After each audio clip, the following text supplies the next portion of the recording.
Welcome, students from Contemporary World Religions. It's good to have you here for this video. My guest today is Laylee Walker. She is going to share with us the Baha'i faith. It's one of the newest world religions, started in the 1800s in Iran. And you probably haven't heard too much about it. It's not a large portion of the population of the world yet. But it is one that combines numerous elements that you will have found in other religions, and Laylee is going to lead us through that. So thank you so much, Laylee, for being here in this video and being willing to be a part of our class. I know the students will enjoy getting to know you as well as the Baha'i faith. So share a little bit about yourself and how you became a Baha'i. Sure. Well, good day. I'm not sure if it's going to be morning or afternoon. It could be any time, 24/7 right now in the asynchronous portion of this course. My name is Laylee Walker, and again, I can speak of the faith from my point of view and from the research that I try to do on a daily basis. The deepening that I try to gain for my spiritual development and hopefully for a little bit of collective improvement of society. The Baha'i faith came to my family in a pretty interesting way. Both my mother and my father found the Baha'i faith in different ways, and then allowed me growing up to be exposed to different religions, to read about different religions, to participate in events of different religions, and to ultimately choose that, yes, as an individual, I wanted to follow the Baha'i faith. I wanted the Baha'i faith to be my choice of a spiritual path. My father heard about the faith at a young age, in high school, actually, and bits and pieces, and actually somebody on a debate team was from a different high school, was one of the first people that mentioned the Baha'i faith to him. On my mother's side, her parents were on a train, and my mother was a young child, and my mother and her family, they're African Americans, and they were very surprised by the kindness of this Caucasian woman, who then began a conversation with them and was just impressed at the manners of my mother, and began a friendship and a conversation that led them to understand a little bit about the Baha'i faith and decide to become Baha'is. From there come my parents, and here I am. I guess that's the background. Laylee, did they have a faith background prior to Baha'i? Yes. My dad's family was from a Protestant background. Mm-hmm. My mother's family also from a Christian-based background. I should know more details. But yes, they were active church members, very much concerned with the world and their community and society, and came across these writings, decided to do, which one of the things that's our core principles, which is investigate. And then on both ends. So my son is actually a fourth generation Baha'i at this point. Great. Laylee, what's the historical development of the faith? How did it begin? The Bab, and kind of share the leaders of the faith as they began, and then how it's developed since then. Perfect. So as with all spiritual paths, there is a very interesting component of its roots. The Abrahamic religions are very much tied to the history of the Baha'i faith, including in descendancy of the founder and his precursor. So we look at two main figures as being important in shaping the Baha'i community. So we have the Bab, which translates into the gate. And his role was a very short-lived dispensation in you know, earthly years, but truly a breaking point between the Islamic traditions and what the world needed to be exposed to, what the world had coming in terms of the manifestation and the message of Baha'u'llah. So the Bab and Baha'u'llah never met, but they did correspond. And the Bab, in his own holy books and through his own prayers, which touch me deeply, the Bab's prayers to me are very, very powerful. They're some of the ones that I try to keep to memory, are the words from the Bab because of how powerful they are. He lived a very short dispensation and was martyred still in his 30s for his role into trying to awaken mankind to a new spiritual destiny. And then as a clarification of the process, Baha'u'llah comes along and in around 1860 says, I am the one that the Bab is talking about. So the Bab had prophesied, more or less, that another would come after him. That's exactly right. Mm-hmm. That's exactly right. So the Bab really came in and helped the society in Iran at the time look at what was going on and question the prophecies in the Quran and the situation of the world at the time and what needed to be happening. So 1844 is a key year in the Baha'i calendar where the Bab truly says, let's review this spiritual process. And he is martyred in 1850. And he was martyred because for Islam, Shia or Sunni, Muhammad is the seal of the prophets, and no one can really come after with a new revelation in any form that would differ from That's Islamic absolutely tradition. right. And the position of the mullahs and the position of the spiritual leaders was threatened by an idea that each one is now capable and responsible for looking at the writings for themselves, for going deep into the writings for themselves. And so over 20,000 Baha'is, or Babis, actually, because we're talking about prior to Baha'i. Mm-hmm. Yeah, gave their life because they understood the importance of the message that the Bab was bringing to mankind. So what was the, so the name Baha'i, what does it mean? Is it from Baha'u'llah, or is it, and then how is that related? And then how did it develop once Baha'u'llah came on the scene? And how has it progressed to this day? You know, just a real quick synopsis, since it's basically, what, 150 years or so? Yes, exactly. So Baha'u'llah is the prophet founder of the Baha'i faith, and his name would translate into the glory of God.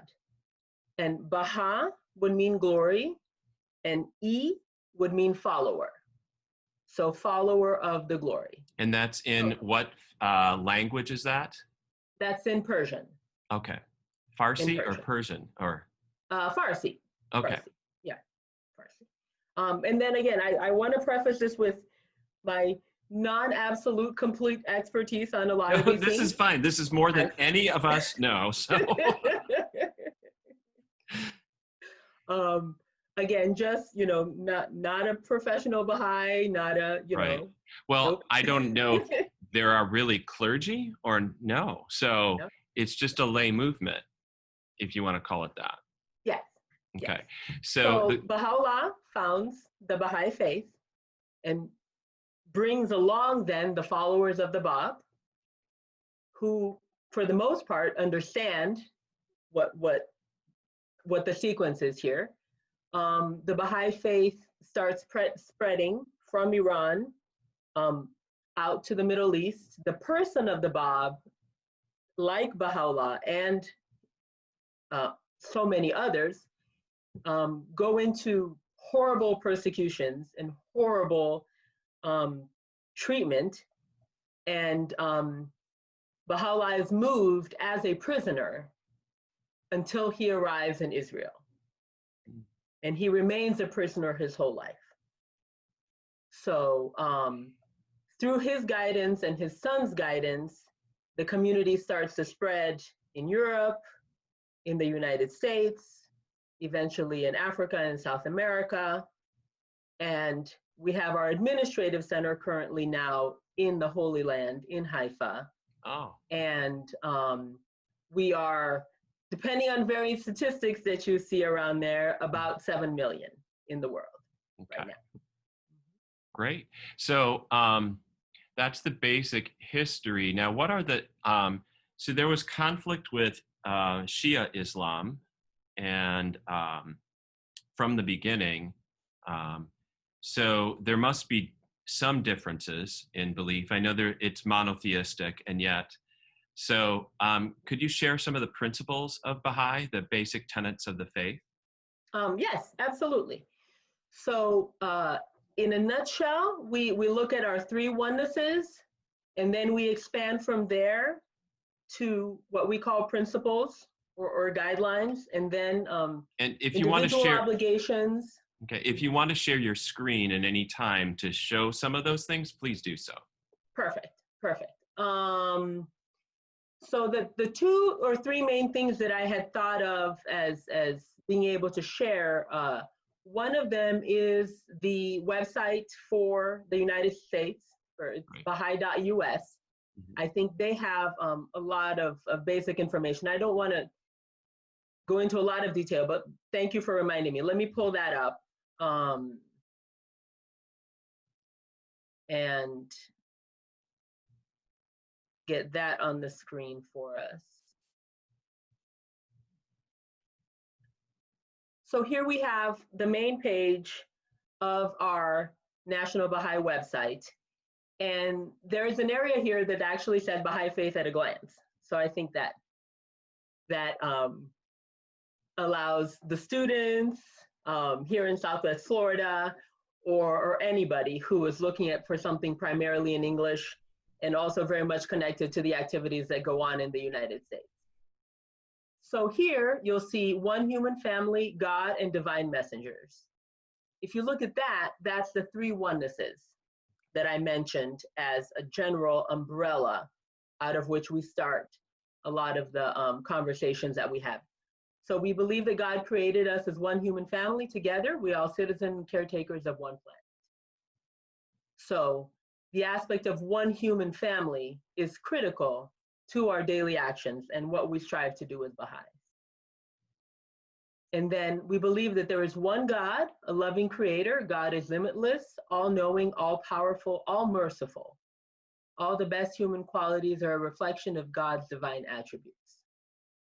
And that will tie into the concept of world religions in an interesting way as well. And there you go.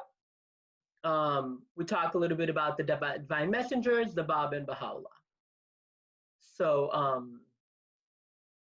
as a primary umbrella, those 3 onennesses, you know, keep us in line, hopefully.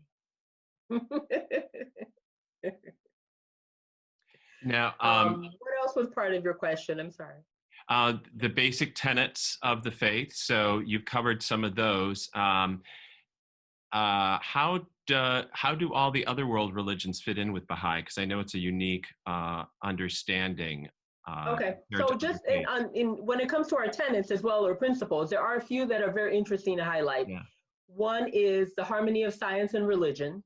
Mm-hmm. The key to knowing that science is evolving. However, it is a critical component to our development and our understanding and our betterment of society. The role of men and women is also one of the fundamental breaking points, or I guess threats to many in the Muslim world. Full egalitarianism, correct? There is full egalitarianism, and that was viewed as It's not much, correct for the most part. yeah, for the most are much more patriarchal. Exactly, exactly. So in current, in our current society, the way the Baha'is view the other religions is really as a progression of spiritual guidelines to mankind. I don't see the fundamental essence of the major world religions as conflicting. In the deepest, purest, fundamental concepts, they're teaching us the same thing. So, for instance, Buddhism, Christianity, Islam, Hinduism, Absolutely. Confucianism, Taoism, Sikhism, Yeah, all of these faiths, Zoroastrianism, there's a big Zoroastrianism connection of was ancient Zoroastrianism to Persian. Iran Yeah. and to the history of Iran. So they all teach basically the same tenets from the Baha'i viewpoint. Correct. As a little kid, I remember always hearing the idea of a school. Here we are in school and we have a principal, and the principal is God. He is the all-knowing, he is the creator. Your first grade teacher and your second grade teacher are tasked with teaching for a different maturity level, for a different point in that group's life, in that child's life. The second grade teacher knows what's getting covered in first grade. The first grade teacher as well. Their roles are different. Their timing is different. How those students take that information and what they do with it, that's where the confusion starts. But from the teacher's standpoint of view and from the principal's standpoint of view, we're moving along. And that is. And so Baha'i would be the seen unity as the needs to be. culmination of all these other faiths through time. And the fact that we have clear guidelines that in the future there will be others. Other messengers. Absolutely. Okay. Society will then be ready for another teacher. Okay. There will be a need to be saying other things or to be deepening on things at a different level than, teenage mankind right now, which is really having a hard time. Yeah. So, a couple questions on that.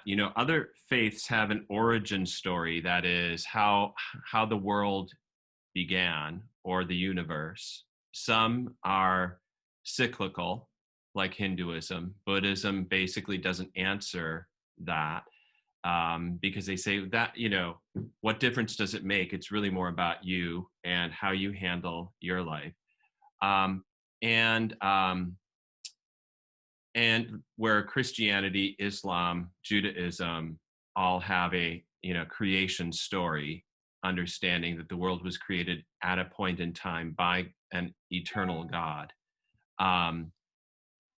Where's Baha'i on that? Yeah, I think it is very in line with the Abrahamic faith, Okay. that there is a greater being that has then allowed us to get to know him by creating us. So for Judaism, Islam, and Christianity, the Abrahamic faiths, the world has a direction and a purpose and an end goal. What comes after life, like this physical life, and or what's the direction and future of the world in the Baha'i faith? So the future of the world is one of a more just society. Okay. So we look at peace as inevitable. The amount of pain and suffering that's going to take us to get there is a consequence of our choices and actions. Yeah.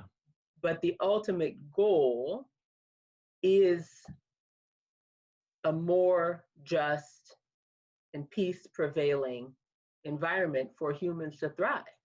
Okay. Great. Yeah, absolutely. And life after death? Yes. Yes. And life after death is, again, one of those examples that stuck with me since I was a little kid is the idea of a womb. We are in a womb right now. We have this big giant tummy where Mm-hmm. we're all there. And life beyond that womb is right there. We don't really understand it. We're growing, we're figuring things out, we're kicking, we're doing all that to prepare us to be born. And that being born, which in terms of our existence right now would be dying, Mm-hmm. exposes us and connects us to things that are beyond our understanding, are beyond our understanding. Right. But if I'm doing a good job of developing my qualities, my virtues, my service-oriented personality, my vision of, my arms, my legs, my organs, I'll be better equipped once I'm born. Okay. Once I pass away, I'm taking with me all the good qualities of your all the preparation that I might have not understood clearly, because hey, my food was coming in and I was good. My legs were not very useful at that point. It's good So metaphor. that So connection is what it's always happens? stuck with me, because it's Right. obviously, it doesn't say So, everything, but it explains the essence. yeah. So is it more of a continuum then? Some people who do poorly at this will get to that new birth, but not have as high of a quality of afterlife. And those who progress farther in life, assuming like the Baha'u'llah himself and the Bab, will have a much higher level of existence in the next life. Oh, is there a sense like, with I think Islam and Christianity, a sense of heaven and hell, or a separation of the evil and the good? What and in Zoroastrianism too, what's the case in the Baha'i? How does everyone make it? Is it a universal salvation? Um, I don't know really the answer to that. So Mm-hmm. So I think we don't use or emphasize the idea of hell in the Baha'i faith, like in a Baha'i event. We're not drawn on and dwelling on, you well, need to stay yeah, away from it. most people don't talk about it a lot in Yeah, Christianity or Islam or any of those yeah. either. So But I look at that as the absence of light. mhm. So hell is a state of being that comes from distancing yourself from the light. Right. So some people may end up there. Well, hopefully they'll still keep moving towards the light. So even It after might start death, way further back. okay. So even after death, there's a chance to still continue to move in the direction of God and glory. Yes. And we can pray for those who have passed away. We are asked to pray for those who have passed away, Okay. to So it is assist them truly in kind of a continuing their progression. journey. Now, how far do you, how do you know how far you are, Laylee? Do you know what I mean? It's like, Yeah. where am I on the curve? You just try your best, and you ask for spiritual guidance, and you wake up every day and you hope that you didn't take 3 steps back. So in Christianity, there is an understanding of God's presence personally to help and assist and guide where we cannot, where a human being cannot.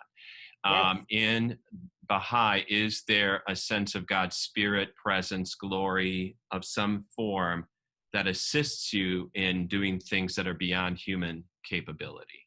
Absolutely. Okay. Absolutely. Yeah. It's critical to our sanity and our survival, and knowing that we're not capable alone, but we cannot also just sit there and not take action. Yeah. So in addition, so different faiths have different understanding of human nature and our capabilities and or incapabilities toward the divine. So it's like there is, and you look in the world, there's quite a few, there's a lot of inhumanity, a lot of arrogance and hate and dehumanizing of others, all the things that I know are not the values of the Baha'i or really um, No. any faith that I know of. But so what's the problem with humanity if there is a problem, and how do you overcome that? Does that make sense?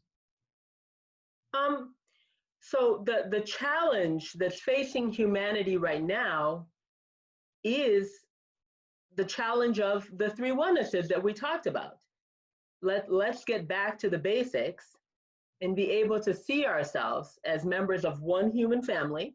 Mm-hmm. Let's get back to the basics and remember where we need to turn to for guidance in order to achieve that process. And let's actually take steps in that direction. We So talk a lot about community building, yeah. and we talk a lot about, words and actions and reflection and the role of those things in small change, medium change, big change, Okay. some change.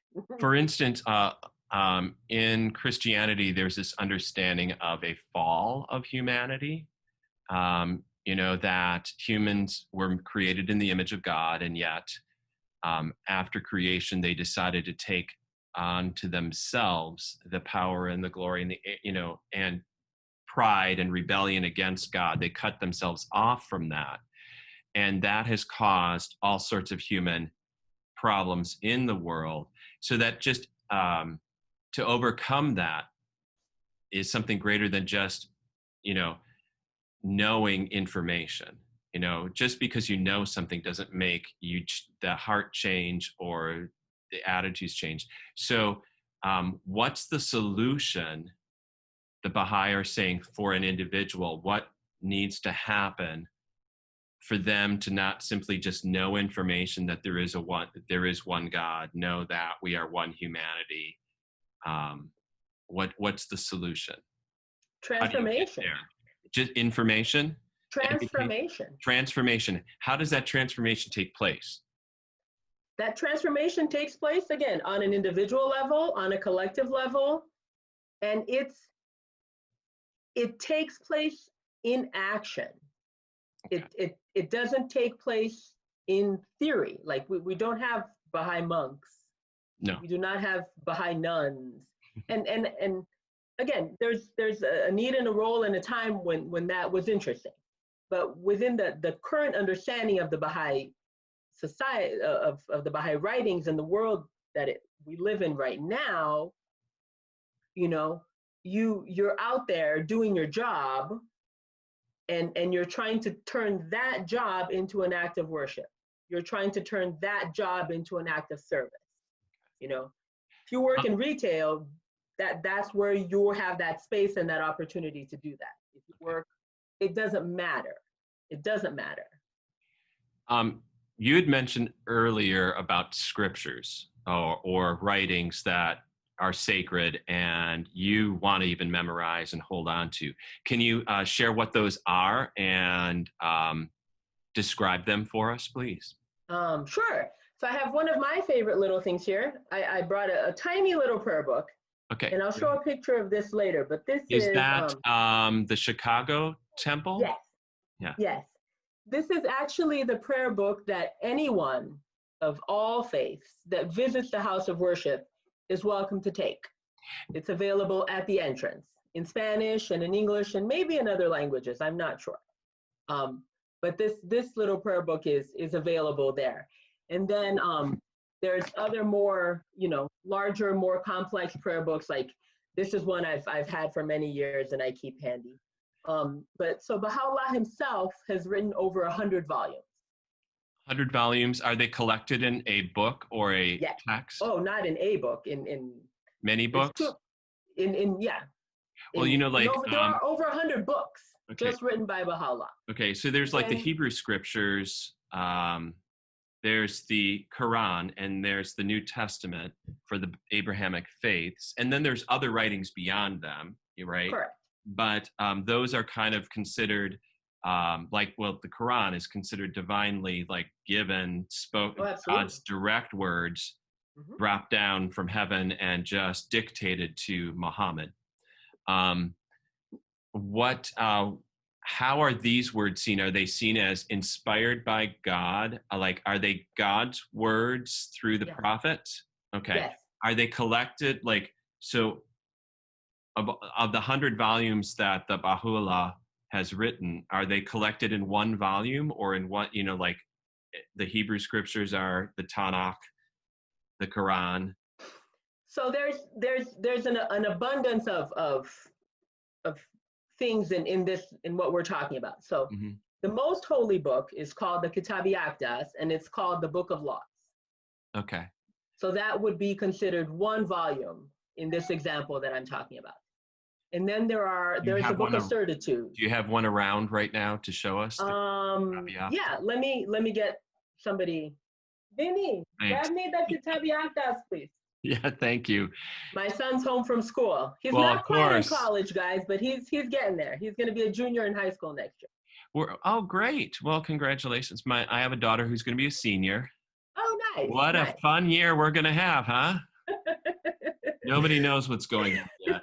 We're figuring all that out. Vinny was actually supposed to be at a camp at FGCU this summer. That was the Oh, original well, plan at not one point. happening. Yeah. Yeah, no. Many months ago, we were looking forward to a 2-week camp at FGCU. Go ahead, open the door, dear. Oh, I'm so sorry. Oh, that's fine. Oh,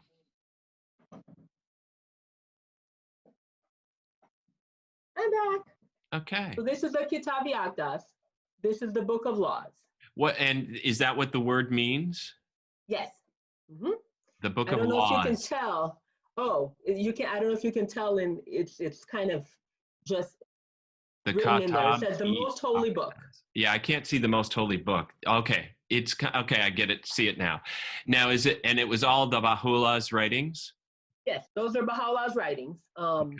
But again, in addition to the Kitabi Akdas, he has, because we're such a new religion Yeah. in the timeline of what's recorded and what's documented, we have originals of over 100 Of his groups, actual compilations, writing. books. Yeah. I Okay. was going to share another thing. Yes, please do. Let me find it here. This is a picture that I like a lot. Right here, you see we were talking about Israel and the fact that Baha'u'llah was taken to Israel as a prisoner and remained a prisoner till the end of his life.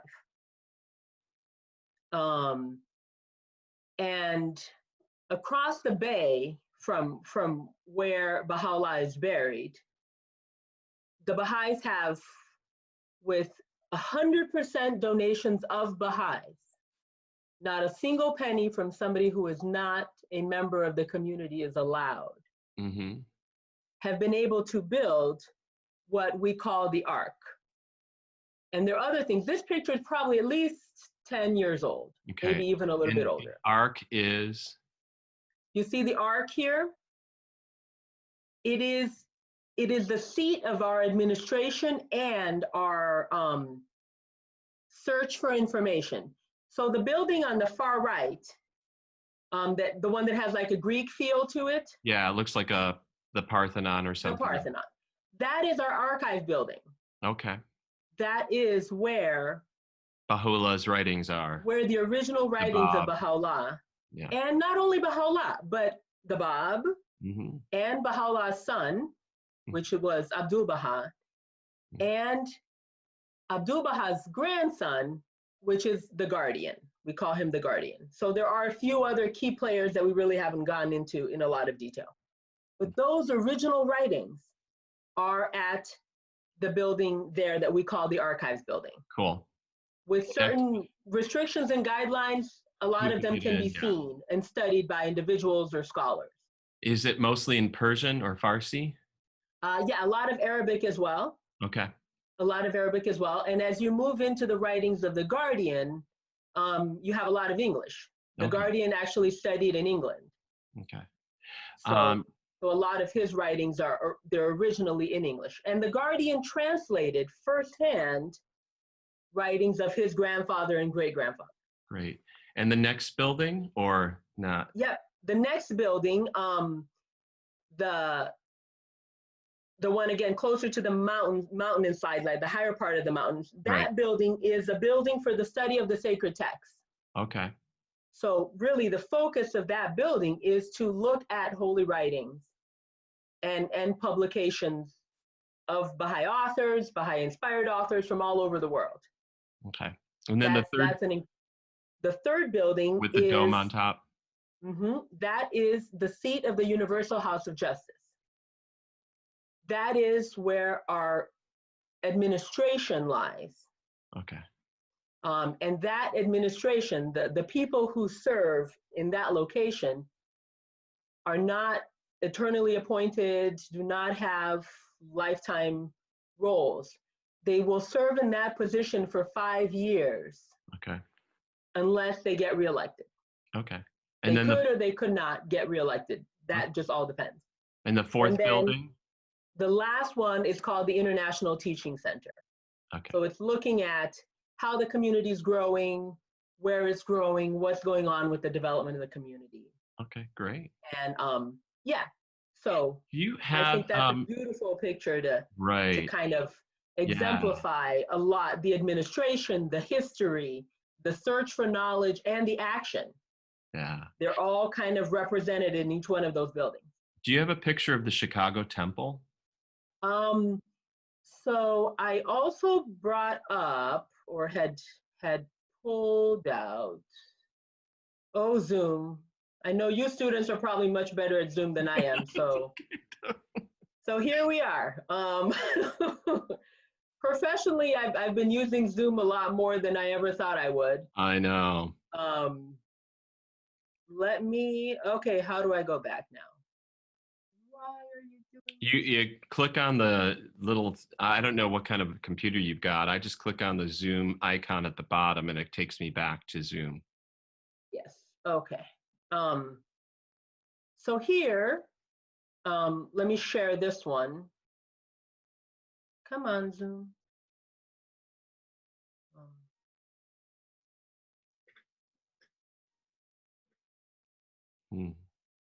Can you guys see that one? Yeah, okay, great. All the different temples in the world, yeah. Yes, I was trying to find a picture that would briefly kind of bring them together. So where my mouse is right now is the one in Wilmette. I don't see your mouse on the screen. That's okay. Now I did. Okay, now it is. Yeah. That's the one right there near Chicago. That's the one near Chicago. That's the one that's actually on the cover right of my prayer book. Now, each of these buildings is 9-sided, correct? That's correct. And that's what's correct. the significance and of the 9 sides? And the symbolism behind that is that if you look at the world as having 9 major world religions, it is as if each one had a door to enter. Okay. What are the 9 according to Baha'i? That's like a good memory test. I don't know if I'm going to get to all of them, but Krishna, Buddha, Zoroaster, Abraham, Moses, Christ, Muhammad, the Bab, and Baha'u'llah. Okay. Yay. Very good. Okay. And each of them were considered a precursor to the Bab and the Baha'u'llah. Exactly. Correct? Into Baha'u'llah. Exactly. For their time and place. Exactly. Okay. So here you have the top left is the one in Chile. That's the most recent one. That one opened in 2018, I'm pretty sure. And then we have, some of them are repeated there actually, and then we have the one right below that, the night the night shot view, and then is the one in India. That's the Lotus Temple. Again, the lotus comes from the mud and shines beautiful and resplendent. All of them are inspired by local architecture, by local culture, by local traditions. I've been to a few of them. I've been to the one in Germany. I've been to the one in Panama. and I've been to the one in the United States. Unfortunately, I haven't made it to Australia That's, well, or the African, or the one in Africa, or the new one in South America. Although my parents eventually moved to Brazil, oh, and that's where I was born. okay.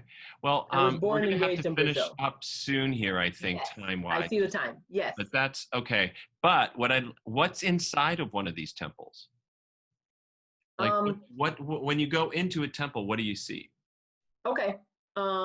Is it just an opening space, or is there a central area for worship, any objects or art that helps focus the mind? Um, it is, again, with its simplicity, meant to be open and inviting and inclusive. So they tend to all have chairs facing in one direction, just to facilitate somebody that might be reading or somebody that might be singing. Um, there are no, the only music allowed in a temple is the voice. No instruments are allowed. Music from the human voice is what is shared. So lots of choirs, lots of devotionals, so but is yeah, there like a ritual liturgy that usually is followed? no rituals, no rituals. Okay. Uh, if it's a special holy day that we're celebrating, then we'll look for guidelines and letters, and maybe a small tablet or piece of information And connected is to there a that message or specific date. like a message or sermon or that is preached by someone? Um, Not up there, not in the main part of the dome. Okay. Usually houses of worship might have like something underneath, or they have buildings around there. But the house of worship itself, the main dome, is a place for quiet reflection and prayer. Okay. Um, Layli, if students, they all need to have a field trip, and I think this semester it's going to be maybe virtual, This okay? kind of field trip. Kind of, but where they do it instead of me doing this, Sure. and where they either interview someone of a faith tradition outside of their family or history themselves or their personal, and or they physically visit and walk through and participate in a service if it is available and open. Right now with COVID-19, not much is. And or interview in person, create a video, to share. Mhm. So they can do it by video, they can do it by writing, they can do it by PowerPoint Sure. slides, photos, and stuff. But they Right. create basically their personal experience going to or participating in or interviewing with and encountering a faith tradition outside of what they're familiar with. So if they are Christian, they can't go to another denomination. You Okay. know, they have to go They have to outside go big. one of the larger groups, not just Sure. within, just move over just a little. In Judaism, they can't go, oh, I'm Orthodox, so I'm going to go to a Reformed, you know. So, so if students wanted to participate in some form to a worship event or teaching event that the Baha'i would be doing, could you send me information that I could pass on to them that they could do Yeah, that? I mean, there are different ways that they could go about connecting with us. I think at this point, I would be comfortable with anybody contacting me via email. Okay. I think that would be Step. the easiest way. And then if they're in Fort Myers, I can see what's going on up there. If they're in Naples, I can see what's going on down here. Because everything is evolving and changing, and a So lot of it's via are you Zoom and gathering for worship with people right now, or are you doing it virtually? And mostly virtually, occasionally in parks with social distancing. yeah, Like I understand. we're I fully yeah, understand. I mean, we're we're all trying to figure restarting this our out. prayers, like right here in Golden Gate. I live in Golden Gate. We're Okay, restarting our prayers in great. Golden Gate at the park. So So students, you heard it. The way yeah, we're going to do it is I will have Layli's email in a yes, document for you to use along with the other faiths that we are reviewing. yep. We're trying to cover them all in a whole 15 weeks. So it's pretty shallow. It's a mile wide and about an inch deep. That's all we got today as well. And I'm sorry, Laylee, we can't do justice to the No, Baha'i no. faith. And this material, anybody that sends me an email that wants this magazine as well, I have it available in English and Spanish. I'd be happy to send it to anybody. Okay, fantastic. So Yeah. you heard it, and we will have that available. I'll have that in a document. So you might see some students. I'm teaching 2 sections of this this fall, and I might be using this in the future too, by the way, Laylee, for spring, for numerous other times. So if you get an email from a student from FGCU saying, hey, she's in Dr. Roth's class, or he's part of Contemporary World Religions and would like to just don't treat it as spam, please. Yeah, that's a good point. That's a good point. But no. I am definitely open, and then if need be, really, honestly, even my phone number. But let's go with email first Right. as the Yeah, I best think point of email would contact. be the best. Okay, let's keep that as a point of Because contact. they can contact you first, and then you can kind of work through it in your time. The Right. other thing is if you could send me a selection from the Baha'i